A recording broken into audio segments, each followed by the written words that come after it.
Oh, we're live, and I need to do one thing real quick. What to do?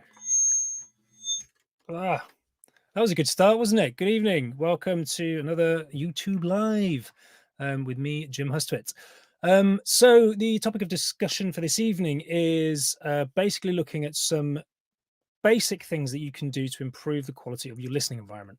So the room that you're in and how you hear sound will have a huge impact on your mixes, because obviously if you can't hear subtle tweaks in EQ or subtle changes in compression, that's going to impact what you can and can't achieve within your mix. So I'm going to give you a few little tips on things that I've done in the past. Obviously I don't need to now because I'm in a beautiful studio.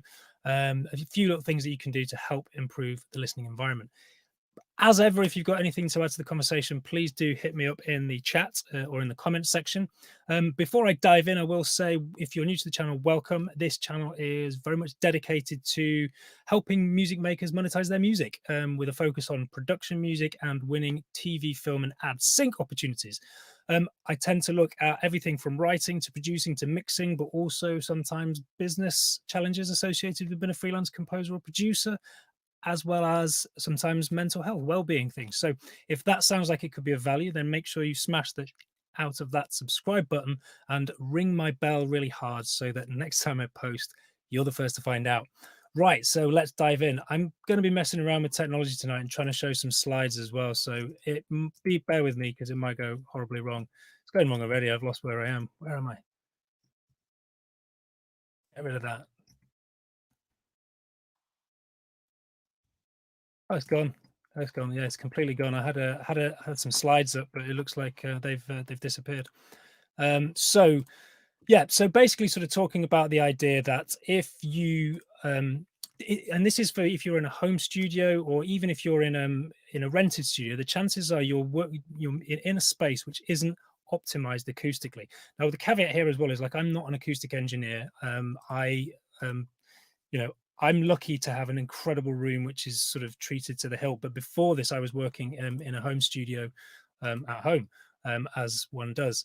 And as a result, I had to sort of do certain things. Sorry, I'm distracted because I'm trying to get up the slides that I had.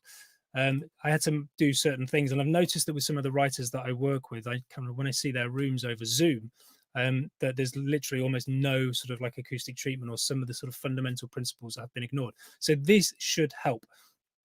So let's dive in first. I'm going to share my screen with you. The first thing to think about is your monitors, and I'm not going to get involved in monitors and choice of monitors, because obviously that is an element. There's loads of elements which compromise your listening, your ability to hear, and the quality of your mixes. But this is specifically room.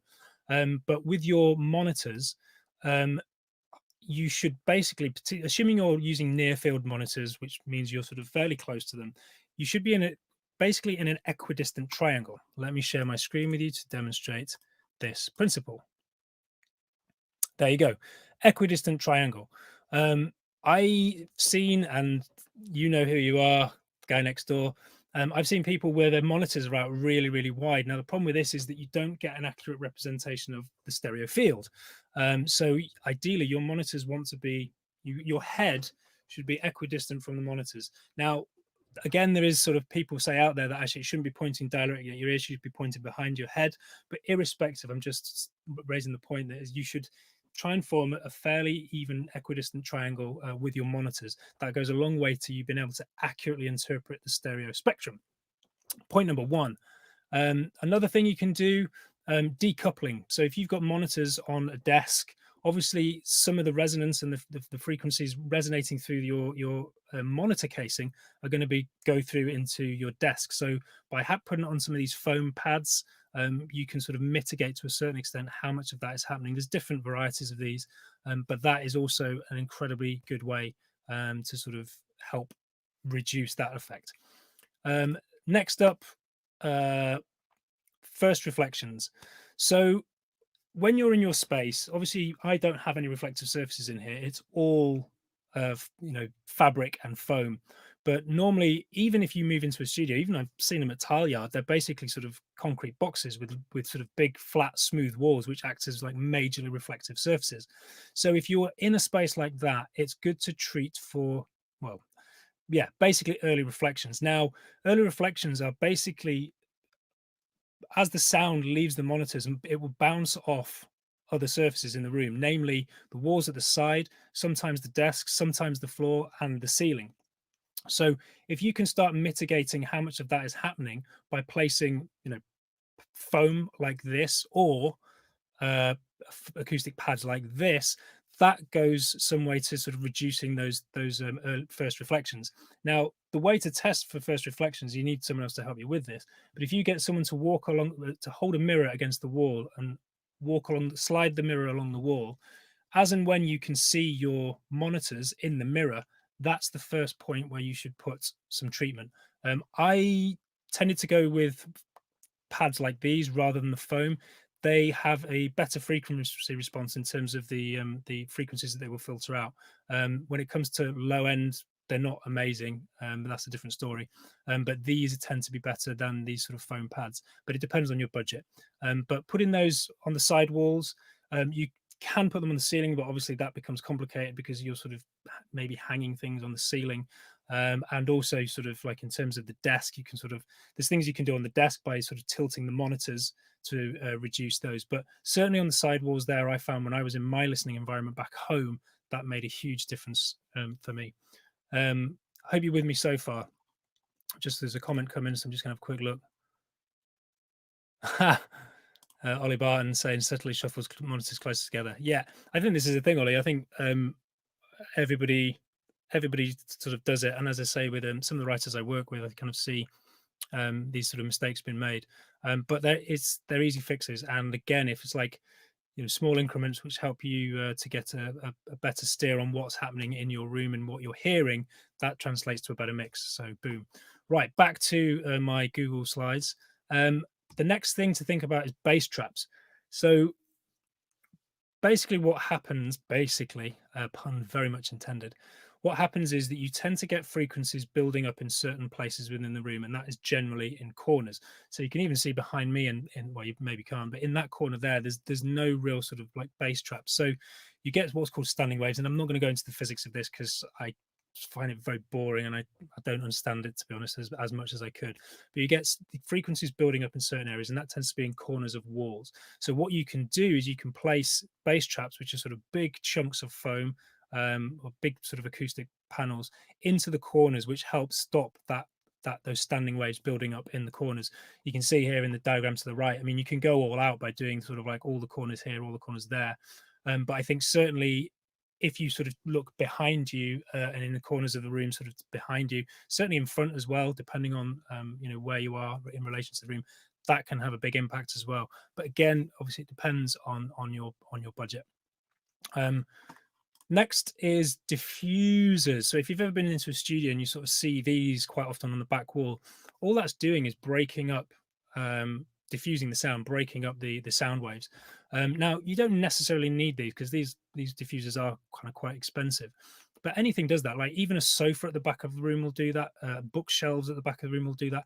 It's just reducing the number of sort of like smooth reflective surfaces that there are, so that the sound isn't just bouncing around the room, that when it hits those wooden panels or it hits those books, it kind of breaks up. And that's kind of what you're doing you're with everything. So any sort of soft furnishing and things like that is definitely good in terms of helping to sort of optimize your listening environment. So yeah, so there you go. Those are all the things that I've done. Now, I used to improvise. My mum and dad came to stay once, and they were at my flat before I got back. And my mum called. She was trying to make the bed. And she said, "Where's the duvet?" And I had to explain that it was nailed to the bedroom wall, because if I was recording vocals or anything like that, I would get clothes horses and drape a duvet over it. I would hammer and nail a duvet to the wall, anything like that, again, to reduce those reflective surfaces and reduce that. I mean, I did that for recording as well, because that just helps to sort of reduce any kind of natural room reverb when you're sort of recording, well, any instrument, I suppose. And my room is quite a live room.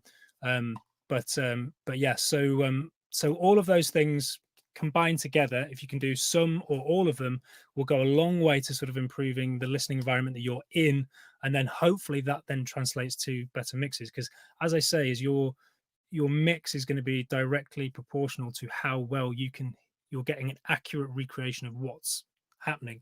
When I first moved into this studio, I just bought a pair. I was My first studio was like a broom cupboard. It was literally a broom cupboard, a triangular small corridor broom cupboard.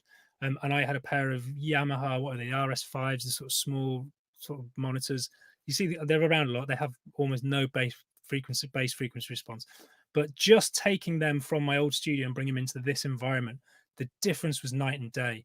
And obviously, I'm lucky that this is an amazing environment. But if you can make those sort of small improvements to sort of change your listening environment, they can go a long way. So hopefully that's useful. By way of a recap, equidistant triangle between your near field monitors, having the monitors sort of pointing slightly behind your head. The tweeters as well are meant to be sort of like at sort of ear level. So that's another one. Also, I will mention, which I didn't mention before, is generally as a rule, when you're in whatever room you're in, if your right monitor is a meter away from the wall to the right, then the other monitor should be a meter away from the wall to the left. Obviously, I know depending on your room, that's not always. I certainly couldn't have done that in the room that I was in. And similarly with a back wall, so distancing from that should ideally be the same. And second up, the pads that you can put, decoupling pads that you can put underneath your monitors, or you can buy these hockey pucks. So there's loads of things around. The foam pads are pretty cheap. How much difference they make some difference, but it certainly, if you're on a hard surface, they go some way to sort of decoupling. Then you've got first reflections, so the different surfaces to the sides, above and below you, where you get the frequencies bouncing off the wall, which can sort of basically create a comb filtering effect, which again reduces the clarity with which you're hearing certain frequencies. So by having foam panels in those points, that goes a long way to helping mitigate any first reflections. And then bass traps. Obviously, bass traps, corners of rooms where frequencies tend to sort of gather and build up. Bass traps can go some way to mitigating that. And then diffusion. So just having things around the room which help break up the sound, soft furnishing, sofas, bookshelves, things like that. Or you can buy one of those fancy diffusers. What's Ollie Barton saying? If you've got anything you want to add to this conversation, then please do let me know in the chat. Similarly, if you've got any other questions that you would like me to broach in any of these videos, then please do let me know. If you're watching this on replay and you have a question, then please do feel free to email me, library@larkmusic.com, and I will either answer it directly or do a video on the subject. Ollie Barton saying, Ollie Barton, bless him, he's here every night. Classic duvet technique, one of those isolated vocals, get in the wardrobe. Yeah, that's a good one, actually. I used to do that. Get in the wardrobe, have the sort of create a little bit of a space, get your microphone in there, and then have a duvet over the back of you as well if you can. Again, it's just trying to reduce the amount of sort of reverb in the room and how much of the sound is sort of bouncing off any kind of exposed and flat surfaces, which generally in a bedroom or even in rented spaces can be there can be quite a lot. Cool beans. Okay, so that's it from me tonight. Just by way, just a reminder that again, if you have found this useful, please do hit the subscribe button and ring my bell. That way, I can't help but smirk every time I say that. But that way, you'll be the first to find out next time I post a video. If you've got any specific subjects that you want me to tackle, then let me know in the comments or email me at. Oh no, that's not the one. Whatever it is, at library@loudmusic.com. And I'll be sure to get back to you. If you're interested in production music as well, I will mention that in the description below this on YouTube, not on Facebook, but on YouTube, there will be a link to a free webinar, which I've done explaining what production music is, how it works, how you get paid, having a look at the different libraries, the merits and thereof, but as well, like giving you a few concrete tips, which hopefully you can implement tomorrow to help kind of improve the quality of your tracks, increase the chance of them not only getting accepted by a library, but then used over and over again, because that's the game we're in. We want them getting used because every time they get used, we get paid, hopefully while we're sleeping. Well, yeah, they're not going to be paying you while thinking it while you're writing it. So that's it from me. Have a good evening, good morning, good afternoon, wherever you are, and I'll be back tomorrow, same time. Bye.